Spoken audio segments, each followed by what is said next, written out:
కాంగ్రెస్ ప్రభుత్వం చేస్తున్న అభివృద్ధి పనులు చూసి బీఆర్ఎస్ కేసీఆర్ అసూయ వెళ్లగక్కారని అన్నారు పెద్దపల్లి ఎమ్మెల్యే విజయ రమణారావు. రజతోత్సవ సభలో ప్రభుత్వంపై అసత్య ప్రచారం చేశారని మండిపడ్డారు.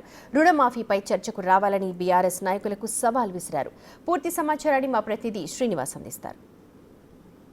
చాలా రోజుల తర్వాత వచ్చి సభ నిర్వహించడం జరిగింది. దీనిపైన మాట్లాడేందుకు ప్రస్తుతం నాకు అందుబాటులో పెద్దపల్లి ఎమ్మెల్యే విజయ రమణారావు. సార్ చెప్పండి, ముఖ్యంగా బీఆర్ఎస్ రజతోత్సవ పేరు మీద పెద్ద సభ వరంగల్లో పెట్టాడు. దీనిపై లోపల కాంగ్రెస్ ప్రభుత్వం పైన తీవ్ర విమర్శలు చేశాడు. అంటే ఈ ఏడాదిన్నర కాలం లోపలనే ఆగమైపోయింది, తెలంగాణ ప్రజలంతా ఆగమవుతున్నారని ఒక కామెంట్ చేశాడు. దీన్ని ఎలా చూస్తారు? ఇప్పుడు కేసీఆర్ గారు 10 ఏళ్ళు ముఖ్యమంత్రిగా పనిచేసారు. 16 నెలల నుంచి వెళ్ళి బయటికి రాలే. ఫస్ట్ టైం మొన్న ఎలకతుర్తి బహిరంగ సభకు వచ్చి రైతోత్సవ సభ అని వాళ్ళ పార్టీ పరంగా పెట్టుకున్న కార్యక్రమం. అది నియోజకవర్గానికి 50 లక్షలు కోటి రూపాయలు పెట్టి జన సమీకరణ చేశాను. అంటే నేను అనుకుంటా దాదాపు ఆ మీటింగ్కు 100 కోట్లు ఖర్చు పెట్టాను. 100 కోట్లు ఖర్చు పెట్టి ఇవాళ వాళ్ళ కార్యకర్తలను జమ చేసుకొని ఏదో ప్రభుత్వం ఫెయిల్ అయింది, ప్రభుత్వం పనితీరు బాగాలేదు, మేమంతా తెలంగాణ నా కళ్ళ ముందే ఆగమైంది అనేటువంటి విషయాలను వారు కొన్ని అసత్యాలను మాట్లాడారు. అంటే అసత్యాలంటే బీఆర్ఎస్లకు మొదటి నుంచి అలవాటు. అంటే అబద్ధాలు చెప్పడం వల్ల కేసీఆర్ నుంచి మొదలుకుంటే వాళ్ళ కుటుంబం అంతా కూడా వాళ్ళంతా గొప్పలు లేరు. ఇవాళ మొన్న ఎలకతుర్తి రైతోత్సవ సభలో కూడా వారు అన్నీ అవాస్తవాలే మాట్లాడారు. ఎందుకంటే ఇవాళ మహిళలకు ఉచిత ఆర్టీసీ బస్సు ఎందుకని అన్నాడు ఆయన. మరి అందుకంటే ఆయన ముఖ్యమంత్రి ఉన్నప్పుడు ఏం చేయలేగా మహిళలకు. ముఖ్యమంత్రి ఉన్నప్పుడు అభయస్థం పింఛన్ తీసేసిండు. తర్వాత అంతకుముందు మహిళలు ఎవరైనా యాక్సిడెంట్ అయి చనిపోతే కొన్ని స్కీములు వచ్చేది, ఆ స్కీములన్నీ తీసేసిండు. తర్వాత పేద కుటుంబాలకు సన్న బియ్యం ఇస్తా అని చెప్పి ఇవ్వలేదు. ఇవన్నీ మేము ఇవాళ కాంగ్రెస్ ప్రభుత్వం చేస్తుంది కాబట్టి వారికి ఒక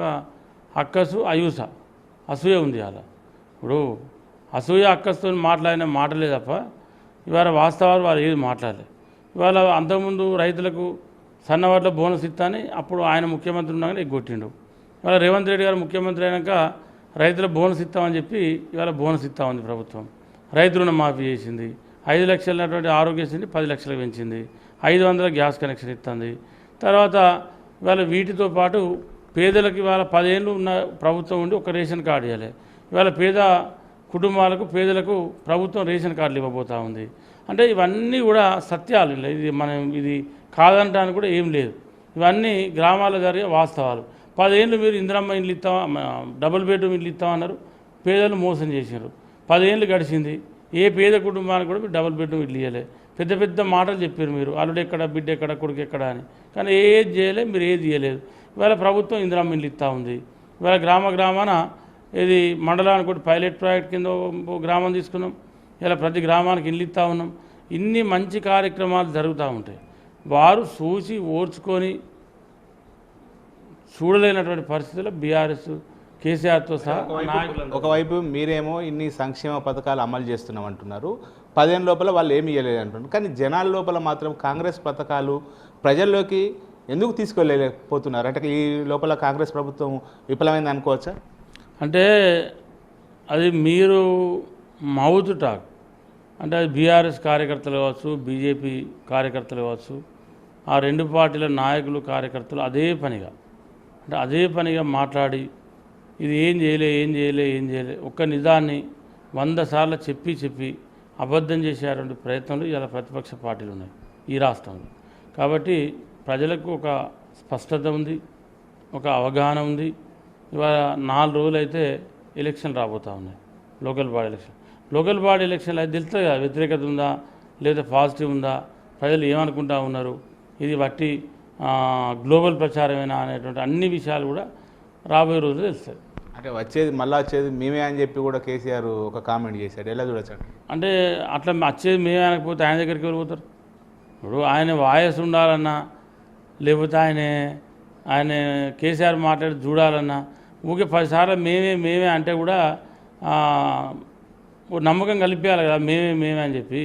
అంటే ఇవాళ మీరు చూడండి, తెలంగాణ రాష్ట్రంలో, ఉమ్మడి ఆంధ్రప్రదేశ్లో ఆనాడు 94 నుంచి వెళ్ళి 2004 వరకు ఎన్టీ రామారావు గారు, చంద్రబాబు నాయుడు 2 సార్లు అధికారం ఉన్నారు. మళ్ళీ 2004 నుంచి 2014 వరకు రాజశేఖర రెడ్డి గారికి అధికారం ఇచ్చారు.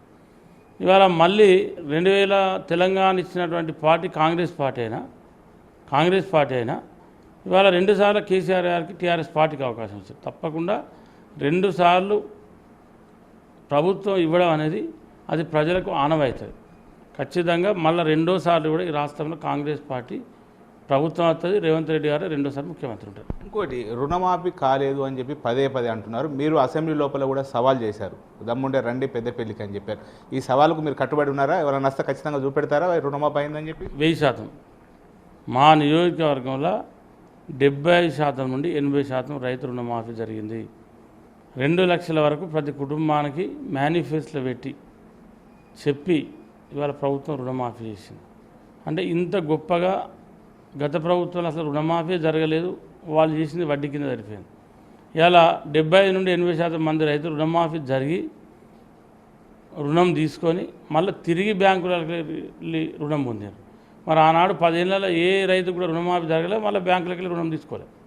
మరి అది రుణమాఫీ జరిగిందా జరగలేదు వాళ్ళ బాధ అంతా ఏంటంటే నిజంగానే రుణమాఫీ జరిగింది 80% మందికి కాబట్టి జరగలేదు అని ఒక విష ప్రచారం చేసేటువంటి ప్రయత్నంలో వాళ్ళు ఉన్నారు అంతే. 1.5 ఏళ్ల కాలం అవుతున్నది. పెద్దపల్లికి విజయరమణారావు గారు ఒక ఎమ్మెల్యేగా ఏం చేశారంటే ఏం చెప్తారు చివరిగా? బ్రహ్మాండంగా దాదాపు బస్ డిపో తీసుకొచ్చినాం. బైపాస్ టెండర్ అయిపోయింది, బస్ డిపో టెండర్ అయిపోయింది, 50 పడకల ఆసుపత్రిని 100 పడకలు పెంచి అది టెండర్ అయిపోయింది, కోర్టు టెండర్ అయిపోయింది. తర్వాత 1000 కోట్లతోనే అభివృద్ధి పనులు నడుస్తూ ఉన్నాయి నియోజకవర్గంలో. దాంతోపాటు ఇసుక రీతులను బంద్ చేయించడం, తర్వాత వడ్ల కటింగ్ అంతకుముందు 10 కిలోలు 15 కిలోలు రైతుల దగ్గర 100 కిలోల క్వింటాలకు 10-15 కిలోలు కట్ చేసేది. వాళ్ళ గింజ కటింగ్ లేకుండా నడిపిస్తూ ఉన్నాం. ఇవాళ రైతులకు 59 కోట్ల 62 లక్షల బోనస్ ఇప్పించినాం. అనేక కార్యక్రమాలు చేసినాం. అంటే వ్యక్తిగతంగా ఇవాళ నియోజకవర్గం మొత్తం కూడా ఏ పేదలు ఇల్లు కట్టకుండా ఫ్రీగా ఇసుక పోతా ఉంది మానేరు నుండి. ఇవన్నీ చేసినాం. స్థానిక సంస్థల్లో ఈ ఇంపాక్ట్ ఉంటుందా? వచ్చే స్థానిక సంస్థల ఎన్నికల లోపల మీ పెద్దపల్లి నియోజకవర్గంలో క్లీన్ స్వీప్ చేస్తారా? 100% ఇన్ఫ్యాక్ట్ ఉంటుంది. 100% మెజార్టీ స్థానాలకు వెళ్తాం. ఇది ముఖ్యంగా చాలా రోజుల తర్వాత మాజీ ముఖ్యమంత్రి ప్రజల ముందుకు వచ్చి ప్రభుత్వం పైన తన అక్కాసు వెలగక్కాడు, బదనం చేసేటువంటి ప్రయత్నం చేశారు. ఎక్కడ లేని విధంగా ఇటు పెద్దపల్లి నియోజకవర్గంలో 1.5 ఏళ్ల కాలం లోపల అభివృద్ధి చేసి చూపాను, రుణమాఫీ పైన కూడా తమ నియోజకవర్గం లోపల అమలైంది, సవాలు విసురుతున్నా వచ్చి ఖచ్చితంగా వస్తే సవాలును ఇక్కడ అనుకున్న దాని ప్రకారంగా రుణమాఫీ అయిందని చెప్పి నిరూపిస్తా అని చెప్పి పెద్దపల్లి ఎమ్మెల్యే విజయరమణారావు చెప్తున్నటువంటి పరిస్థితి కనబడుతుంది. కెమెరా పర్సన్ అంజితో శ్రీనివాస్, బిగ్ టీవీ.